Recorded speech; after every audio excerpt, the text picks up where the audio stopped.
Hello guys, আজকে এসেছি বক মারতে। আজকে বক ফাঁদে নাই। আমাদের এই বিলে অনেক বড় বড় বক পড়ে, রাজচরা পড়ে। এগুলো ফাঁদার জন্য আমরা এই ফাঁদগুলো বানিয়েছি। এই ফাঁদগুলোতে 100% ফাঁদে বক। যদি কেউ বানাতে বা শিখতে চান তারা আমার ভিডিও দেখবেন। পরের ভিডিওতে আমি বানানো দেব। আপনারা শুধু আমার পাশে থাকবেন।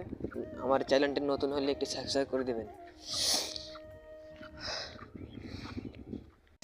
আজকের মতো বাদ দিলাম বক মারা, কালকে আবার আসবো।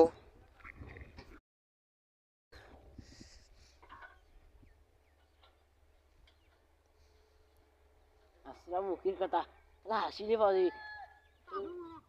ও জলটির মধ্যে করে ফেলি তুই।